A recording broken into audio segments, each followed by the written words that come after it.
There are 6 words, so simple they sound harmless, yet in the hands of a disciplined mind they become gravitational.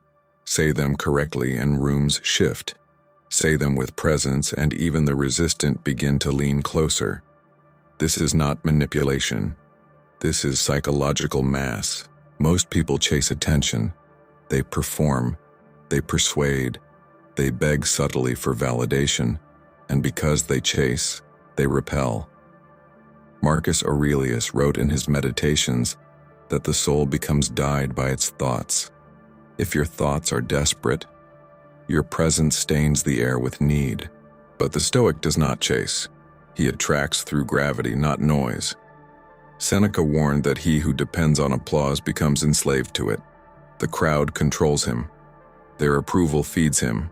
Their indifference starves him. That is weakness disguised as charisma. The 6 words I speak of do not beg, they do not flatter, they do not seduce in the common sense. They position you above the emotional marketplace, above the bargaining, above the invisible hunger that most men carry in their tone. Epictetus taught that freedom begins the moment you stop needing what is not within your control. Attraction works the same way. The moment you stop needing the other person's approval, paradoxically, you become more compelling to them, because humans are drawn to what is self-contained, to what appears complete. Marcus Aurelius reminded himself daily, "Be like the cliff against which the waves continually break." The cliff does not chase the ocean, it stands, and the ocean returns again and again. These 6 words are not magic, they are alignment. Alignment between inner certainty and outer expression. When spoken from stillness, they signal, "I do not need you, yet I choose to engage." And nothing is more intoxicating than chosen attention from someone who could walk away. Before I reveal the 6 words, you must understand something far more dangerous. Attraction is not created by what you say, but by the internal architecture from which you speak. Words are merely carriers. The real force is the structure of your character. Without structure, even powerful phrases collapse into noise. Most men attempt tactics without foundation. They memorize lines. They rehearse charm. They borrow confidence from louder personalities. But Marcus Aurelius never rehearsed dominance. He cultivated inner sovereignty. Sovereignty does not require an audience. It exists even in solitude. The 6 words work only when spoken by a man who does not fear loss. Seneca warned that he who fears losing something has already surrendered his freedom. If you fear losing her interest, you are already beneath her perception. Fear lowers your signal. Attraction is a hierarchy of psychological stability. The more stable mind influences the unstable one. Epictetus taught that no man is free who is not master of himself. If your emotional state fluctuates based on someone else's response, you are not master, you are reactive. And here is the paradox. The less you need to attract, the more attractive you become. The less urgency in your tone, the more weight your words carry. Urgency signals scarcity, calm signals abundance, and abundance is magnetic. The 6 words I will give you are simple, but simplicity without presence is empty. Imagine a sword forged from gold but wielded by trembling hands. The weapon is fine, the weakness lies in the bearer. Strength first, words second. So understand this clearly. These 6 words do not manipulate emotion. They reveal position. They reveal that you are not negotiating for approval. You are evaluating. And the moment someone feels evaluated rather than pursued, the polarity shifts. Now you are ready. The 6 words are not dramatic. They are not poetic. They are controlled. They are steady. And when delivered from a grounded frame, they alter the psychological dynamic instantly. I don't need you. I choose you. Notice the structure. I don't need you removes dependence. It communicates sufficiency. It declares that your emotional survival does not hinge on their reaction. Most people never say this aloud, but they broadcast the opposite unconsciously. Then comes the power shift. I choose you. Choice implies options. Choice implies discernment. Choice implies that your attention is selective. Marcus Aurelius never clung to what passed through his life. He evaluated it, then accepted or dismissed it with composure. When you combine non-neediness with deliberate selection, you create tension. Humans are wired to respond to perceived value, and value increases when access is not guaranteed. Scarcity without desperation, presence without pursuit. Seneca warned against clinging to outcomes. If you speak these 6 words hoping for a specific reaction, you poison them. They must emerge from genuine internal stability. Otherwise, they sound rehearsed. And rehearsed power is transparent weakness. Epictetus taught that it is not events that disturb us, but our judgments about them. The same applies here. If they reject you, nothing collapses, because you did not place your worth in their hands. You chose. They responded. That is all. And here lies the hidden dominance. The one who can walk away without emotional collapse becomes the axis around which others rotate. You are no longer chasing connection. You are offering it, conditionally. That subtle shift is intoxicating. But understand this clearly. The power of these 6 words is not in their sound. It is in the silence that follows them. Silence is where judgment forms. Silence is where tension expands. And most men sabotage themselves in that sacred space. They rush to fill it.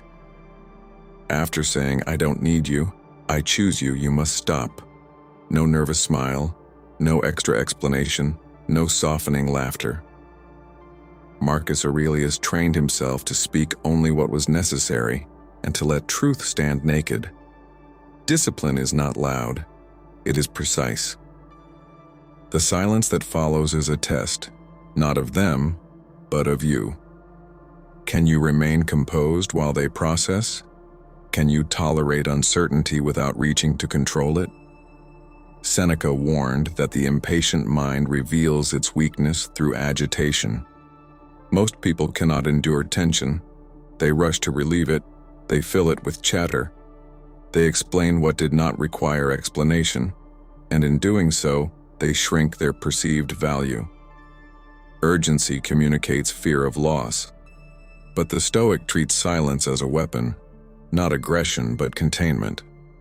Epictetus reminded his students that we have 2 ears and 1 mouth for a reason. Speak less. Hold more. Let the other person lean into the vacuum you create. Silence forces reflection. It compels the other person to project their own assumptions into the space you leave open.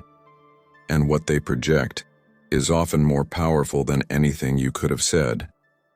Controlled ambiguity breeds fascination. The disciplined pause communicates supreme emotional regulation. It says, I am not anxious about your response. I am not dependent on your validation. I am stable, whether you move toward me or away from me. Now consider the modern battlefield. Attention is fragmented, emotions are broadcast, and everyone competes for notice. In this chaos, the Stoic stands apart. He does not shout. He does not compete. His presence is gravitational, and the 6 words are the anchor around which attention orbits.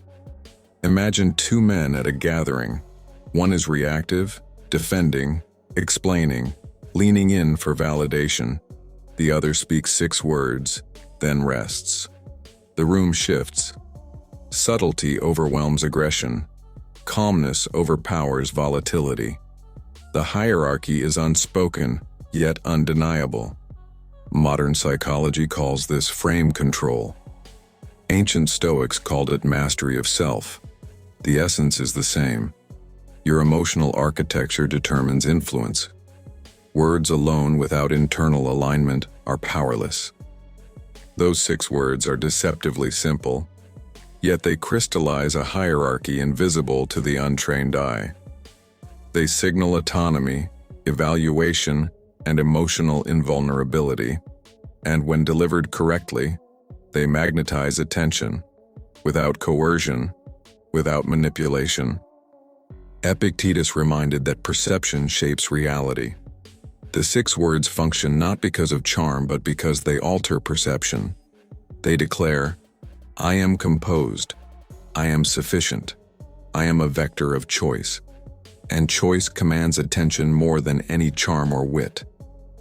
When people sense you are unshakable, they lean in. When they sense that approval is optional, they are compelled to offer it. When they sense calm certainty, they unconsciously defer. The 6 words are the tool, but the foundation is you. And finally, know this. The words themselves are not magic. They are vessels of presence. Without composure, they fall flat. Without internal sovereignty, they sound rehearsed. Without self-possession, they reveal weakness. Master yourself first. The words will follow. Now let us examine the aftermath.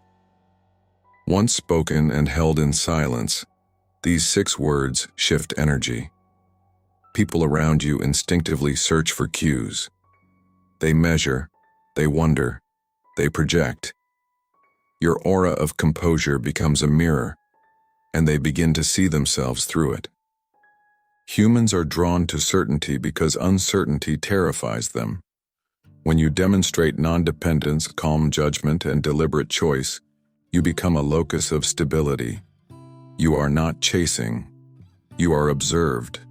And observation breeds attraction. Seneca wrote, "He who is brave is free." Freedom here is psychological. The freedom to be unaffected by opinion, to choose, to observe, to remain sovereign, that freedom radiates. And in social dynamics, it attracts the unconsciously submissive without a word. The 6 words crystallize this philosophy.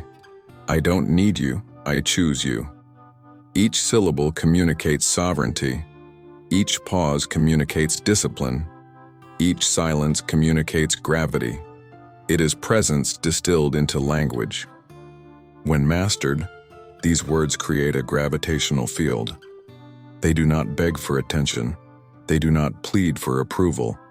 They simply occupy space with composure, and others cannot help but orbit around that magnetic center. Remember this final law. Attention is not claimed, it is invited. Presence is not forced, it is demonstrated. Words are not tools of coercion, they are declarations of alignment. Speak less, command more, choose your moments. And the 6 words will carry more weight than 1,000 arguments. Now reflect. What you have learned is not a trick. It is a principle of presence, self-mastery, and psychological gravity. These 6 words are only a vessel for what already exists within the disciplined mind. If you wish to dominate presence without force, influence without persuasion, attraction without compromise, you must first cultivate the inner cliff, unmovable, serene, sovereign. Marcus Aurelius carved his soul into this shape. You must do the same. These 6 words become your declaration of sovereignty. Speak them once. Let the silence follow. Let tension form. Let observation become fascination. Your presence becomes a gravitational field around which attention naturally orbits. Remember, mastery is invisible to the untrained eye. They feel it before they see it. They sense composure before they comprehend it. They experience authority before they can name it. This is Stoic power distilled. The disciplined mind does not shout. It does not perform. It demonstrates. It allows the world to react to its gravity. And in that reaction, influence is born naturally. Effortless, irresistible, undeniable. Now integrate this knowledge.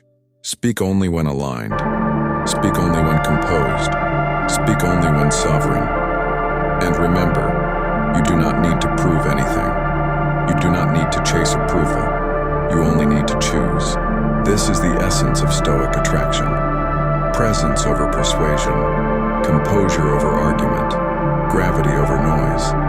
And these 6 words are your arrow, your catalyst, your declaration. Use them wisely and nothing, no emotion, no distraction, no manipulation can unseat your influence. This is your final reminder. Mastery is cultivated in silence, revealed in stillness, and embodied in unwavering choice.